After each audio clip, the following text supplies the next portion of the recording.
Hello everyone, my name is Tanya Tiro from Special Needs Jungle. Welcome to the Send Review webinar. I hope that everybody can see and hear me. The webinar today is a collaboration of the Department for Education with Special Needs Jungle, the NMPCF, you can see Tina there in the corner, Contact and Family Fund.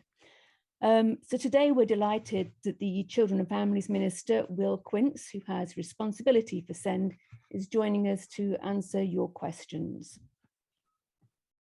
Thanks, Tanya.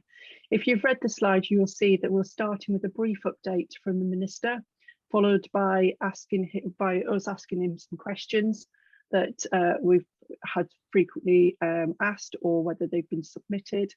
And then we'll hear from the rest of you, and you can chip in on the Q&A button at the bottom of the bar. So if you use your mouse, you can see there's a chat function which is only used for technical issues, and then the Q&A, and we will grab some questions from the Q&A boxes there, and we will ask the Minister as and when they come in. So feel free also to tweet and share. You can use the hashtag #SendReview. So yeah, tweet and share on Facebook and Twitter, and use the hashtag #SendReview. And welcome now to the Minister, Will Quince, who is going to give us his SEND review update to start off with. Hi, Tanya. Nice to see you, and thank you very much for having me. I apologise in advance. I was away at the end of last week with the army, and I bruised my ribs. So if you hear any sort of noises of pain, it's not I'm finding this session painful. It's because I'm not very good away with my ribs. But it's a real pleasure to be here, and thank you very much for having me. I'm really pleased to be able to join you, and thank you for setting up this session. And I'm really pleased to see that so many of you were able to join the webinar. And I don't want to say too much up front, Tanya, because I want mostly to hear from you. That's what really this session's about, and then also doing my best to answer any questions that you all have about the SEND review. I just start by saying, look, I know that there are many parents. I've spoken to so many that are very, very impatient for change, understandably, to the SEND system. And the last couple of years have been particularly hard. I entirely get that, especially maybe so because of the pandemic. And it's why concluding the SEND review has been a really high priority for me as Minister for Children and Families, and of course the Secretary of State. And since we both came to the department in just a handful of months ago, in middle of September of last year, so it's been really, really important for me to speak with parents, and I try to do as much of that as I do, and I'll continue doing so over the coming sort of weeks and months. For me, personally, I was really keen to get the letter out to parents about the review early. I've met parents and young people on visits, amazing, inspirational visits up down the country, and I can say, in all honesty, that what you have told us has been hugely influential in terms of shaping my and the department's thinking. Now, I know that change is hard. It takes time. It takes commitment. But it is absolutely improved by debate and challenge. And I appreciate the challenge that you rightly give me and us. And where we can't agree, and there will be things on which we can't agree, choices, sometimes difficult ones, have got to be made so we move forward. And I'm not promise, I haven't done from the I won't do now, that the review all of the answers or that everyone will agree with every single one of our proposals. But what I will promise and give you the commitment that we've got to keep talking, working together, and as we take forward changes, that we do so based on what people are telling us, and we do it in as informed way as possible, and importantly, in partnership with them. And that it's absolutely imperative in my view that includes that includes parents. So we're finalising proposals right now ahead of publishing the green paper later this month. That's going to be a significant step. I know a step that many have been waiting far too long for. But I want to be really clear, it is not the end of the process. We have a full public consultation, which will be at least 12 weeks. And I really hope that parents and carers and children and young people and many others who work in SEND will engage with it and will tell us what they really think. I don't doubt that for a minute, but I just wanted to stress that it's really important we hear your views, because your views really matter. They always have. They have to me and they have to the department. Everywhere I've been, every single parent, carer, those involved with the SEND system have always raised accountability. It's absolutely key for the review. It's something that I've been pushing the team on to go much further on, and you can expect to see a lot about strengthening it in the green paper. I completely recognise that too many parents' experience of the system is just, frankly, it's not good enough. I've been told so often how stressful it is to have to push so hard and fight and fight and fight to get the support that parents think that their child's need. And I've been really clear that it's important that we look again at redress mechanisms. And although they've always been there within the system for families who need them, we've got to make sure that they work. But I think what I would just say though is that I think there's a bigger issue to tackle as part of the review. And yes, having robust mechanisms for accountability and holding those to account is really important. At its very heart, we should have a system that is far less confrontational and make sure and offers families the support that they need, early identification and support and intervention delivered promptly in settings that can properly provide it. So yes, we've got to get the accountability and redress mechanisms right, but we've also got to fundamentally redesign the system so it's far less confrontational and parents don't feel the need to fight because they're getting the support that their child needs in the right place at the right time. Does that help, Tanya? Well, we can certainly hear you, but I'm not sure that people believe that will, making it less confrontational will help with accountability, because we went through this last time when we did the reforms. Yeah. I think, look, it's a fair challenge, and will it help if I actually talk a little bit about some of my thinking? So what I've been clear, I really want the review to include. So I think first of all, it's greater clarity on people's roles and responsibilities in the system, how we align and oversee accountabilities, that funding is used efficiently.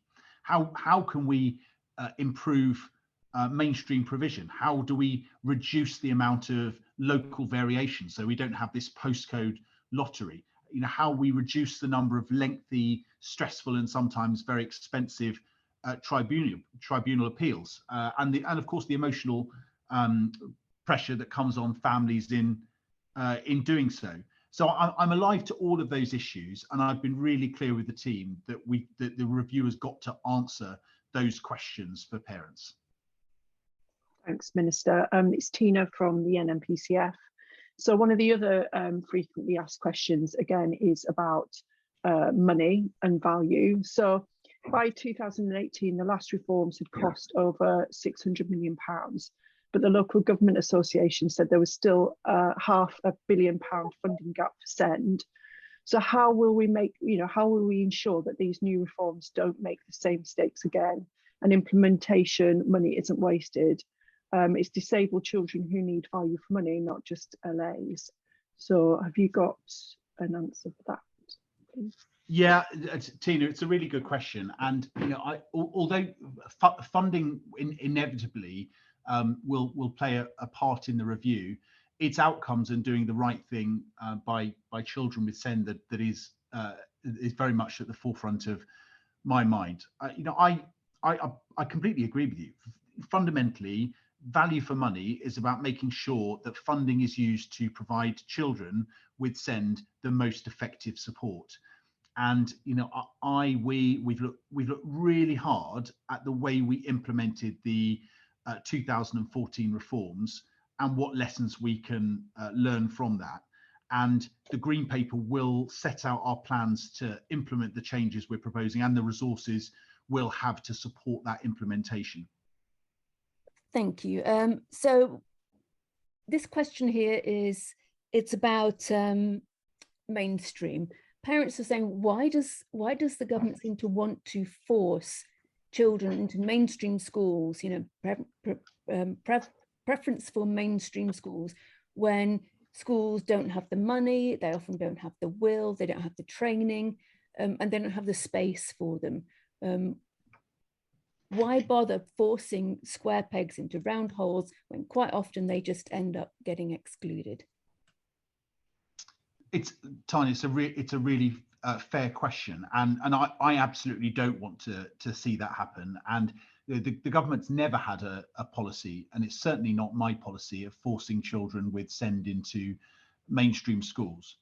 The current system is based on the presumption of mainstream provision for most children and young people, and we're not changing that. And I think when I speak to most parents, they generally agree that most children with SEND should be in a mainstream school near their homes, being actively included in their local communities wherever possible. But ultimately, it has to come down to what is the right setting to give the right support for the child at the right time. And I can understand why there's lots of skepticism, because I know that that not enough parents are convinced, with good reason, that their children, particularly those with complex needs, will get the support that they need in mainstream. And too many have been let down by not having a special educational need identified early enough, and then when it is identified, not getting the support they need. The SENCO not having the time, a teacher perhaps not being feeling confident to give the child in the school, in a mainstream setting, the support that they need. And I think that's why, I've always been clear. We've just secured 2.6 billion pounds in the spending review to in effect for capital funding to provide more SEND places. That's going to be a mixture of specialist provision and better investment in mainstream settings, so children with SEND can be better supported in mainstream schools. And it's why I think it's really important that we make those improvements in mainstream schools, and we'll include proposals in the Green Paper for how we're going to make those proposals, because ultimately I want to do the right thing by children and young people with SEND. If that's mainstream, then we've got to make sure that mainstream works for them and supports them. If it's a specialist setting, then that's the right place to be. Then of course that's what we need to do. But it's about the right support for the at the right time, based on a child's needs. Thank you, Minister. So the next question is about the SEND review. So in what ways will the SEND review improve real inclusion for children and people who are in mainstream education settings, and ultimately in society as adults? More than 15% of children have SEND, but league tables and school inspections don't focus on their needs. So how will they be changed to bring SEND into focus? Yeah, so there will be a really strong emphasis in the Green Paper on how we propose to build a more inclusive education system. So what do I mean by that? I mean a system in which parents have greater confidence to apply to their local school. So on things like inspections, so Ofsted's education inspection framework has a strong focus on how schools support all pupils to succeed, particularly pupils with SEND and disadvantaged pupils. And to achieve an outstanding judgment, inspectors will look to see that a school has a curriculum that's ambitious and meets the needs of pupils with SEND. And I think we think it's really important that all pupils whatever their background, are included in school performance measures. And the green paper will set out what more we can do to improve incentives for schools to support children and young people with SEND. And we're also going to look very closely about what some of the disincentives are within the system currently, and look to iron those out. Thanks, Minister, for your answers. And whilst we've been talking and you've been taking these questions and answering them for us, they have been very busy in the Q&A section. And we've had over 99 questions already in a Q&A.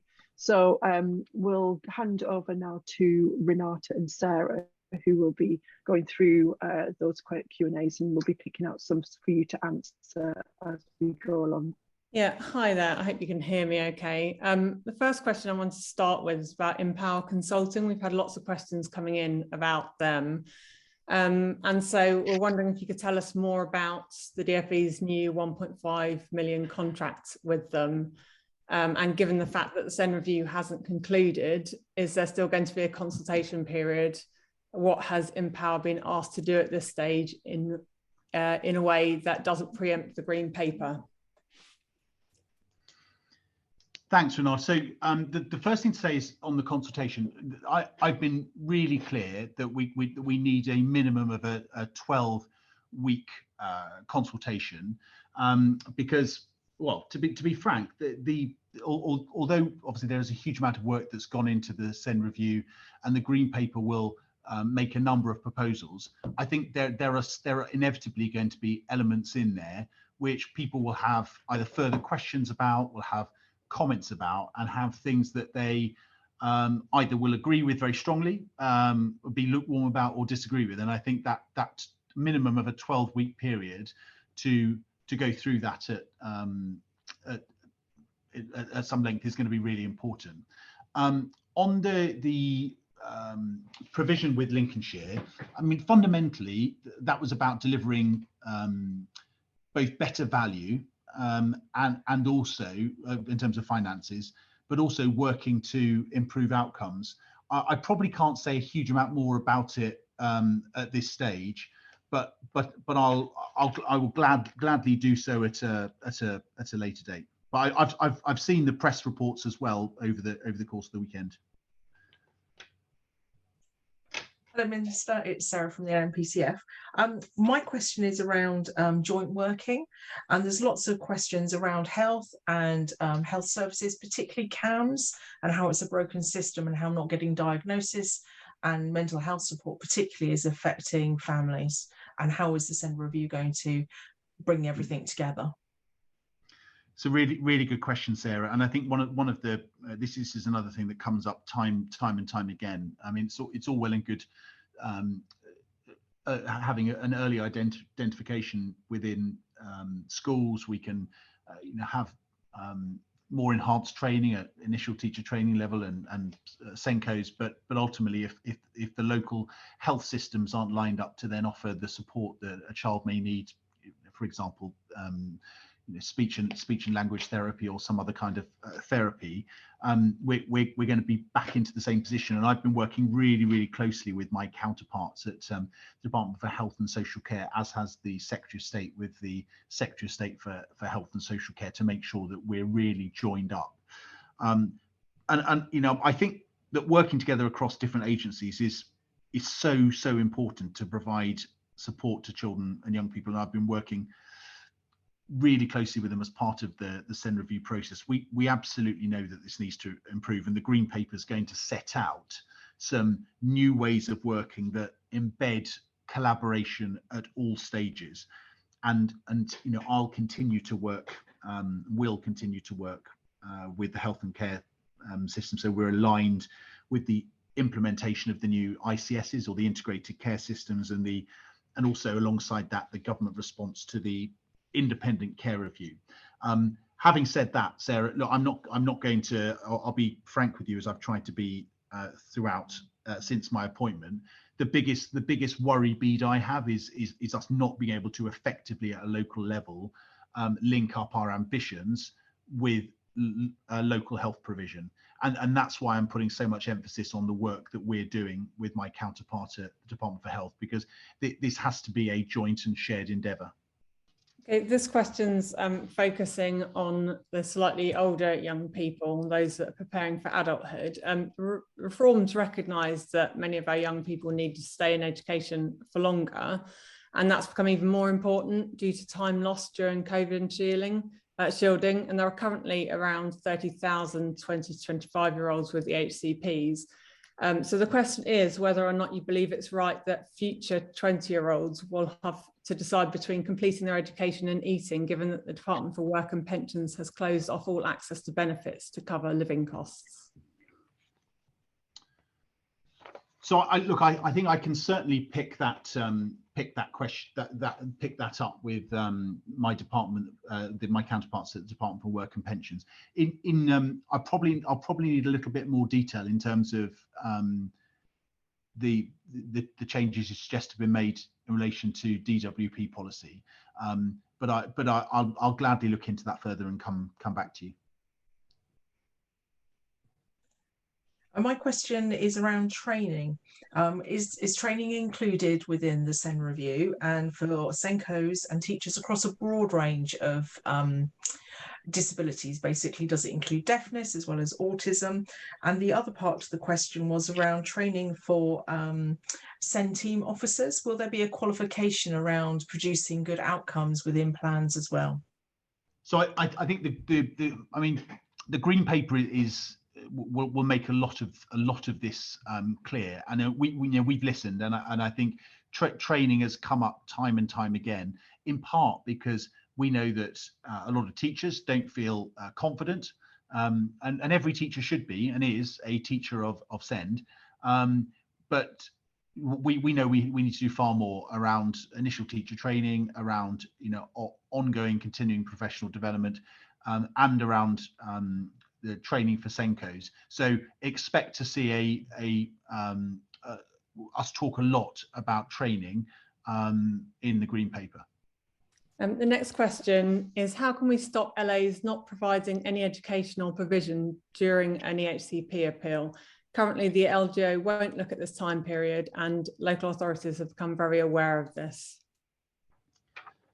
Yeah, well, look, it's not acceptable for any child to be left without a school, or for a disabled child to be left without the right provision. And the local authority that drew up the child's EHCP is responsible for making sure that the educational provision set out in it is delivered.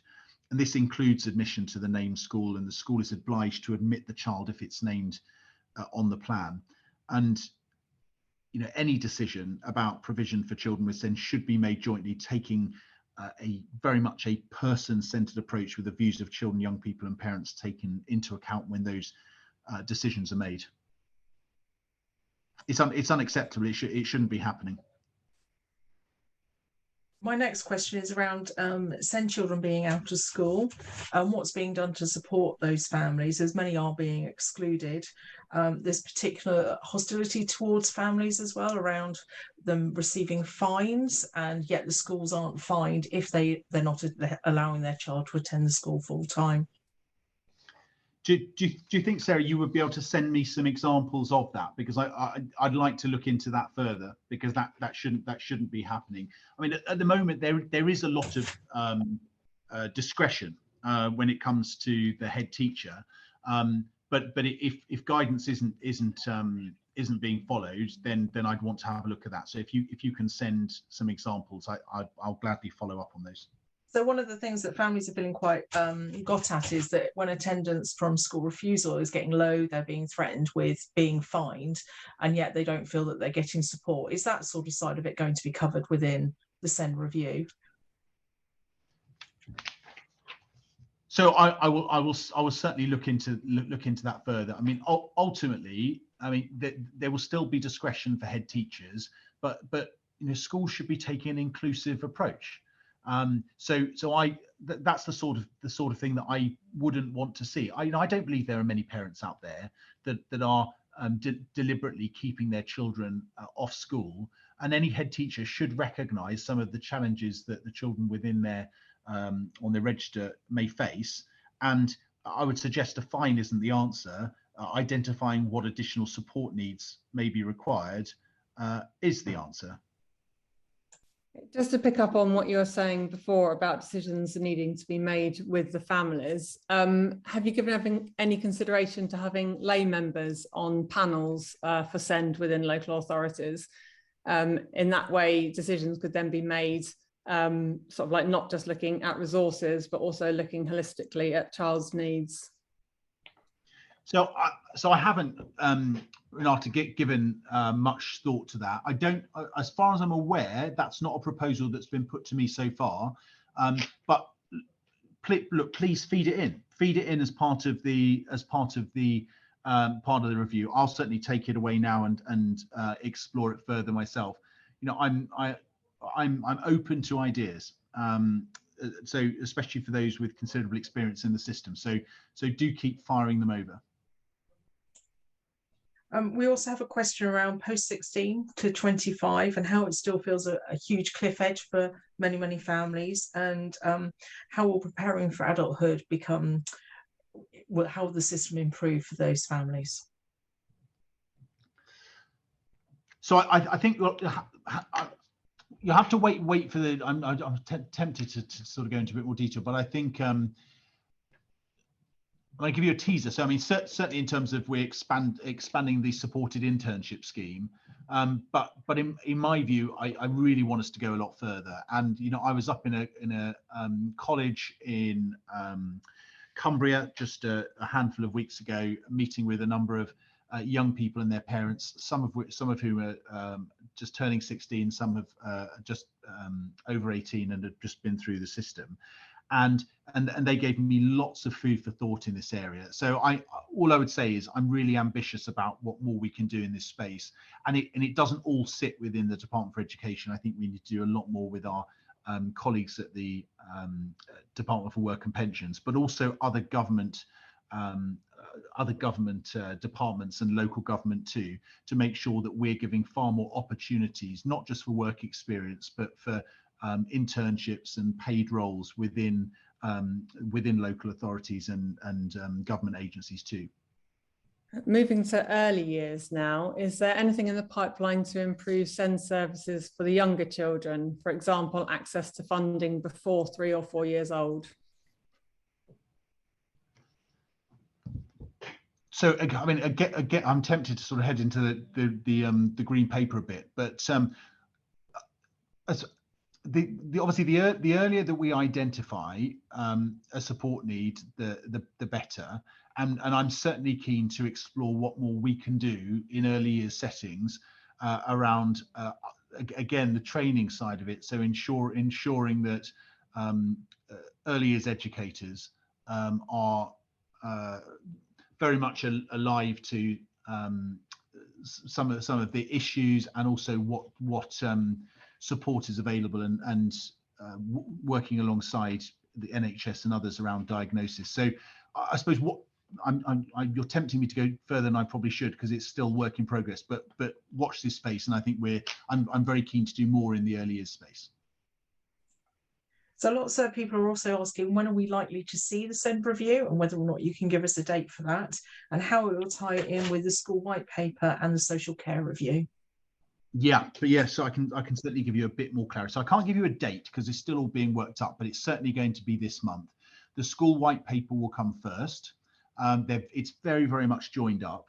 It will also be joined up with the review into children's social care, although the review into children's social care will come later. So that's the third, if you like.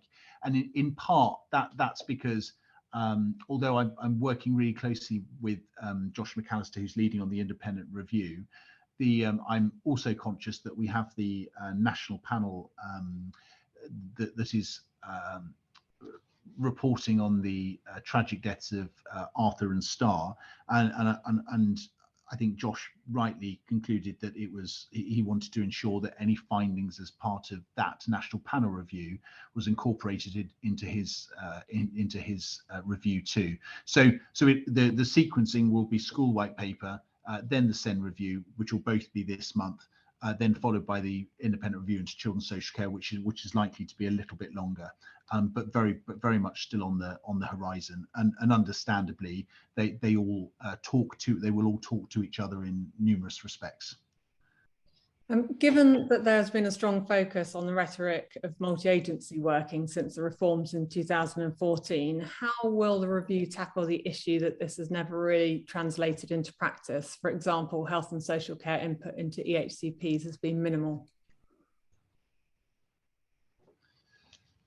So this will certainly be covered. I mean, what I think, fundamentally, if you look at some of the issues around the reforms in 2014, it was the implementation and the lack of multi-agency join up that was the problem. So I mean, I'll be very interested to hear your feedback when you see the green paper. And this is why I think, again, the consultation is so important, because it'll give us an opportunity to hear from you whether you think what we're proposing in relation to multi-agency working and join up is sufficiently robust, and that there are mechanisms to hold those third parties, like, for example, integrated care systems, to account for how they're supporting children with SEND locally. There's a question around tribunals and whether or not the amount of money spent by local authorities has been investigated and those findings included within the SEND review. So I don't know whether it's been investigated, but we're certainly alive to both the cost of tribunals, the results of tribunals, but also I'm really alive to the fact that it's a hugely stressful experience for parents too. And I don't think parents should have to fight the system. So I want to ensure really that nationally, any parent, wherever they are in the country, have a real clear idea about what they should expect, what they're entitled to via their local authority at a local level, so that there shouldn't be the need. I mean, there will always, of course, be parents that will go to tribunal, but I want to make it so far fewer parents feel that they need to take a case to tribunal, because they're getting the support that their child rightly deserves at a far earlier stage, and they're being supported by the local authority because they know exactly what their entitlement is, regardless of where they live in the country. Given there are nationally there are shortages of therapy services and educational psychologists, what plans will be put in place to provide the support for children who have been assessed as having this as a need? So this is something I mean, as much as I wish it were so, not something within my control, but it's something that I regularly raise with my counterpart at the Department for Health and Social Care, and I will continue doing so, Renata. Once families have gone through the educational plan process, local provision is often lacking. Will there be information within the SEND review around how local provision is going to be improved across the nation? Yes, there certainly will. That's my plan. Here's a question about the social care review, and how does the SEND review work with the social care review? As the reality on the ground is that social care is set up for safeguarding and not for the needs of disabled children, and parent blaming is institutionalized. So I mean, I'd probably need a little bit more information as to where the question's coming from in terms of answering it. I mean, what I do know is the direction of travel of the review into children's social care, and obviously I've met with Josh. I've been out visiting children's homes, and I've met with Josh a number of times, but it is an independent review, and I haven't yet seen a copy or draft copy of Josh's review. So I probably need to know a little bit more in terms of the premise of the question in order to answer it in terms of the direction of travel of the... It's I think it's around social care being used to gatekeep education services and support, and the fact that social care assessments are just not given. You just get a not known to service as part of the HCP assessment. Okay. The honest answer is I don't know. So I will take that away and and I will look into it further. One of the questions was around co-productions with families and forums, and will that still be the case within the new SEND review? Yes, it certainly will, Sarah. This question is about attendance targets and the fact that they're based on cold data and do not take into account the needs of an individual, and whether or not anything's going to be done to change that so they accurately reflect what's going on. We're doing a lot of work on exclusions and behaviour. So we're working up policy in that regard at the moment, separate to the SEND review. But your specific point is on attendance, and I know that we have covered that in the review. I just don't want to mislead by going to it before I've read that draft section again. There's lots of questions around the local authority creating culture change around SEND and transparency when they're making decisions. Yeah, it's both fair points, and this will definitely be covered in the review. I mean, part of this, I come back to the point about at the moment, too many parents feel that they need to fight the system because the local authority is not giving them the support, or their school or multi-academy trust is not giving them the support, and then they're not having the backup of the local authority when it comes to the EHCP process. But I think in part that's driven by not having a national system or a clear idea for parents on exactly what they should be able to expect, regardless of where they live in the country. So I think having far more clarity around what anybody, regardless of where they live in the country, should be able to expect based on the needs of their the child as an individual, I think is really important then in terms of ensuring that they can hold the local authority to account. And then through the SEND review will set out the mechanisms by which local authorities and other actors within the system can be held to account to. This question is about home to school transport. It says, does the Minister understand that home to school transport is absolutely essential for SEND children? Does he accept that buying cheap transport often leads to broken routes and SEND children don't access school and parents and carers can't access their workplace? Yes, I'm certainly alive to that, and ultimately, we want every child to achieve their potential. You do that by ensuring that the child is happy and well supported, and I think what we've got to ensure that is that where homeschool transport is provided, that it's suitable and it supports the well-being of the child, because that's the way they're most likely to feel supported, and they'll achieve better outcomes as part of their education. However, having said all that, I come back to the broader point that actually if more schools were more inclusive and parents had confidence that their child would get the support that they needed within their local school, then fewer parents would be relying on home to school transport, and where they were relying on it, it would be a shorter journey to a local school, as opposed to some of the cases we hear of an hour each way, which may not be the best thing for that individual child.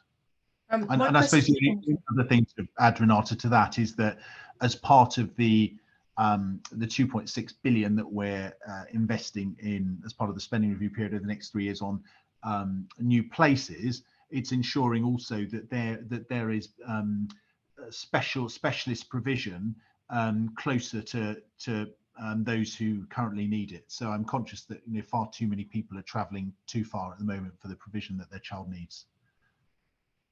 There's been several questions around funding and whether that's going to be, the SEND funding is going to be ring fenced, and whether there'll be a single format for creating plans in the future. I mean, it's a question that sometimes come up around should SEND funding be ring fenced and not be allowed for other things. I think our objective has always been to equip providers wherever they're located in the country with the resources that they need to provide high quality support for children and young people with SEND in their setting. And the ambition in terms of the green paper is to set out both short and long-term ambitions on SEND funding, and that will include far greater clarity on how SEND funding should be used by local authorities, and we'll also be consulting as part of that on options for determining notional SEND budgets for schools. So, for example, what schools should be able to afford on in terms of SEN support. This will be the last question from me, and then there'll be one more question from Sarah following this. We're just wondering why there is a lack of research around the older aged young people who have educational healthcare plans, who have completed college or who have gone to university and obviously not had their educational healthcare plans follow them to university, and whether there are any plans to actually look at what happened to them afterwards, in terms of them accessing work, being able to complete college or being able to complete university. It's a really good question, and any research would have been before my time, so I'm not aware of any specific research. But this is an area that I feel really passionately about, Renata, because for two reasons. One, because I've spent time meeting with young people with SEND and their parents and carers, who talk about their aspirations and their hopes and their dreams and what they want to do in the future, and making sure they want to be doing something meaningful. They want to be working, and I think we need to be far more joined up across governments to make sure that happens. And I spent 2.5 years before doing this role at the Department for Work and Pensions, so I know what can be achieved if there's the will to do so. And then I also know that we need to do far more around employers too, and changing their culture around being inclusive employers. And being inclusive means hiring more young people, yes, with disabilities, but also with special educational needs too. And I think too many don't necessarily take that dual approach. So there's a lot more that I want to do in this area, and if there is research that we could and should be undertaking, I'm happy to take that away and explore it. The last question from me: how do you think that the SEND review will change that that fight for families and make it into a much smoother system? So I think I'll need you to read it, and you won't have to wait very long. But I think that the theme throughout is trying to take away the confrontation in the system. I'm trying to work out how to put this diplomatically. I've met so many parents who have been the most amazing advocates and fighters for their children's rights. And that's brilliant, and I applaud every single one. I've got 2 young girls, and I would, if necessary, fight for them too. But I'm more worried about the children that don't have parents that are in that position and aren't able to fight.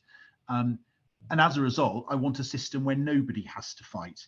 And I could run through some of the themes in terms of what we're proposing. Although I think you'll see when you read the review that throughout it's really designed to try and remove the confrontation from the system, and at its very heart, in my view at least, the way you do that is having far more clarity around what everyone, regardless of where they live in the country, should be entitled to, and then having a clear and robust mechanism for accountability and redress. Thanks, Minister, for answering those questions. We've just come to an end to the Q&A session now, and I just want to thank you, everybody who's put a question in the Q&A box. We've had over 260 questions in this very short space of time, and I'm really sorry that we didn't get around to answering as many as we would have liked. But I would like to say a big thank you to Will Quince for answering the questions that we put to him today, and his team for facilitating this. A massive thanks to you, parents, who've taken up your, taken an hour out of your day, often of child pickup, which we know. But thank you for taking the time out today to join us on this webinar, and thank you to Special Needs Jungle as well for facilitating this event. Thank you, Tanya. Tina, may I come in just one more Yeah. time, if possible? Of course. Just to say, if you're able to do so, because I'm conscious that 200 is amazing, it's incredible. If there is a way in which you can copy and paste those and get them to us, I will go through them and put them into themes. And then if you're happy, I'll produce a document where I'll try my best to answer as many of those as possible. And then if you'd be so kind as to share those, because I wouldn't want people to go away thinking they didn't have their question answered. So if you're happy, that's fine. We were going to do that anyway. So you've preempted what Tanya's going to say. Yeah. Well, I've actually copied all the questions that as we were going and pasted them into a document already. But if you didn't get a chance to make a comment, we've also got a dedicated form. It's https://bit.ly/ and in capitals SEND and then in lowercase message. So send message. So bit.ly/send message. And you should also have that on your invite, hopefully. So we're going to leave that open for another week to give you a chance to put your comments in there, and then we'll download those, clean them up and send them off to the Minister as well.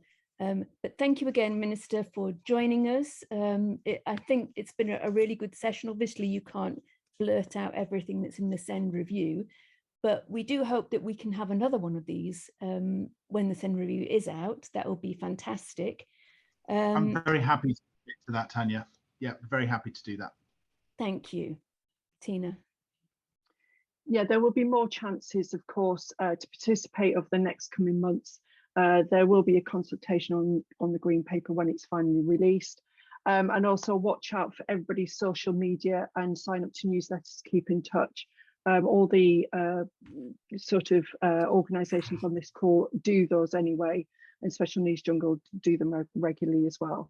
So the recording will be out shortly. It will be on YouTube, and where possible, we will be able to share it. So please watch out for that too. Thank you so much for your time today and for participating. It's been great hour session. Thank you. Thank you very much. And thank you, everybody. Thanks. Bye-bye.